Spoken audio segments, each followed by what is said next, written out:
Affaires étrangères, Monsieur le ministre de la Communication, chers collègues. Adi fof medino yettindi dial fatude e Ceerno Nourouli mo Daara Halayɓe e Ceerno Mouhamadou Aissata Ba mo Guet Ardo ganduɗa iwi ɗo balɗe ɗe ɗo heni e dendagal ardiɓe diine Sénégal fof nattuɓe ko ɓoyani ko. Monsieur le ministre, je m'associe aux demandes insistantes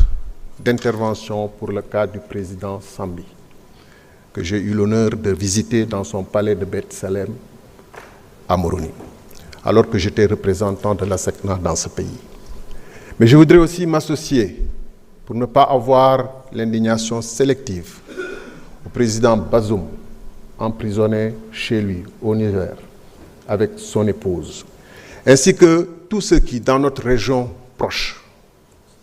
dans les pays voisins, sont séquestrés, enlevés, avocats, magistrats, opposants, dans des pays où les crimes se déroulent, pour ainsi dire, à visage ouvert et quotidiennement, et des pays de la sous-région. Et je voudrais dire que votre tâche, dans ces conditions, sont difficiles. On est dans un monde en perte de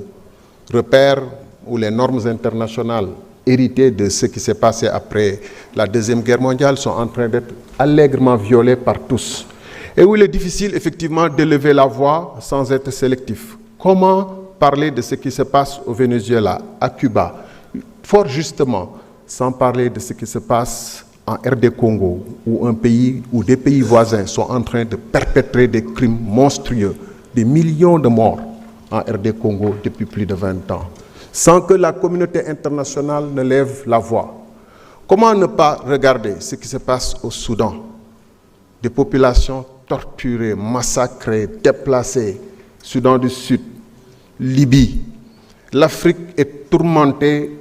et nos chefs d'État sont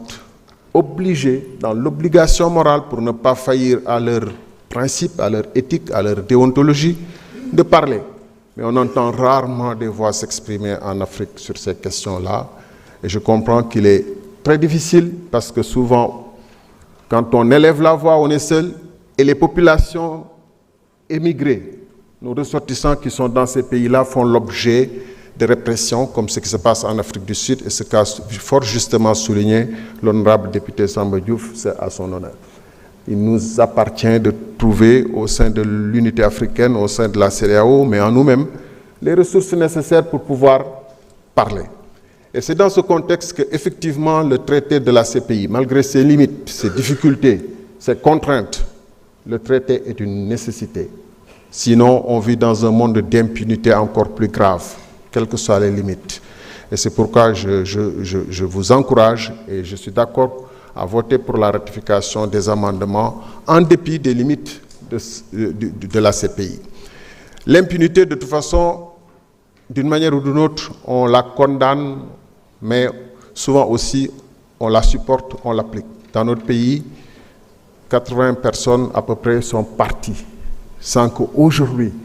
l'Assemblée nationale fasse le minimum qui est de lever la loi d'amnistie, afin de permettre d'investiguer totalement l'ensemble des crimes. Quand j'ai posé la question, quand j'ai proposé l'abrogation de la loi d'amnistie, on a trouvé des arguties pour ne pas examiner la question et déplacer ça sur une autre question. L'impunité, c'est aussi, quand on a dénoncé ce qui se passe au Parlement de la CEDEAO, ñu ne foofu day am ñuy luubal alalus Afrique, mais suñu alal bi ñuy luubal fii mais yàgg ko wax fii laay taxaw. maa ngi fàttali 5 décembre 2025 ministre de l'énergie jaar na fi ma ne ko am na ñu luubal suñu alal lu tax ngeen di koy protéger kan mooy protéger à Power EPC fii laa ko waxee woon xanaa ñun amuñu ay loi waaye Espagne mi nga xam ne ñu ngi wax entraide judiciaire entre Sénégal ak Gambie pourtant am nañu entraide judiciaire entre Sénégal et Espagne. Pourquoi ba tey suñu ministère de la justice ak juge yi laajuñu Espagne élément yu ñu joxe jox ko suñu avocat ba fa nekk lu tax fexewuñu ba Sénégal jot ko ba nga xam ne caay-caay mi nga xam ne moom moo disparaître ak suñu 37 milliards nga xam ne sañu la dem ci réewam ñu laaj ko fa na joxe éléments yi kaayu tontu justice su espagnol nga waaf daw ñëw mën a laqatu Sénégal di fi def lu la neex parce que xam nga ni réew mi am na ñu la fiy jàppale. kon ban sens ñu signé ay traité di wax ay CPI bu fekkee ni ab caay-caay mun na rëcc dëkkam parce que foofu woo nañ ko ne ko kaay wuyu justice mu daw mu sañ a ñëw Sénégal ne dafiy porter plainte alors que xam nañu ni 2 ans ngi nii saay-saay moomu réer na ak suñu alal yéen xam ngeen ko président de l'Assemblée xam na ko ki fi nekkoon premier ministre xam na ko taxaw na di ko protéger lu tax loolu ban sens la am bu ñuy wax xaalis bu réer CEDEAO bu ñu audité wul bu fekkente ni ay dañuy wax ci Cour suprême au Sénégal day wax ci considérable depuis 21 novembre 2024 que suñu réew mi 37 milliards yi am na des soupçons de prévarication maanaam njort nañu ki waa ji daf ko nar a luubal novembre 2024 banques yi ni waa ji mu ngi réer ak seen xaalis daf ko nar a luubal 30 septembre 2024 ba tey jii nii waa ji luubal na suñu alal suñu assemblée nationale bu fi voté lever immunité parlementaire de ay collègues pour ay climatiseurs lever fi ay immunité parlementaire ou ay anciens ministres pour ay 100 millions suñu assemblée nationale ne dee du wax ci 37 milliards yu CFA wu Sénégal yi nga xam ne ñun ñoo voté ay programme d'électrification rurale voté ay budget ne suñu yoon newu ci loolu du Pastef bu Pastef taxawee am taxawaay boobu sénégalais yëpp xam nañu parce que bu ngeen di protéger AEPAO EPC ak xoose bàyyi ko muy dox ak suñu xaalis dafa am nu mu demee moo tax wax naa fi ni taxaw naa fi ni xoose lekkul xaalis moom kot te tôt ou tard muy fii ci Sénégal bu fekkee ne suñu justice nangu na def taxawaay bu ci am bala ñuy digle ñeneen nañu xool li xew ci Comores di wax ci kaw président Sambi wala di wax li xew ci leneen bu fekkee ne suñu justice fii mënul taxawaay bu ci am waa Espagne ñi nga xam ne tàmbale nañu wane nañu effectivement que waa ji jël na suñu xaalis séddale ko ci ay réew yu bëri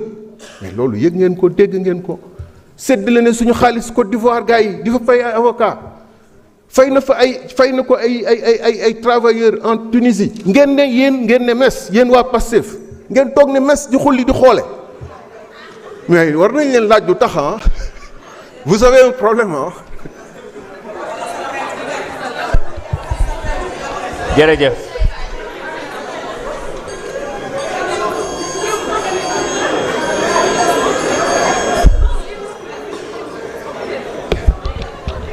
jërëjëf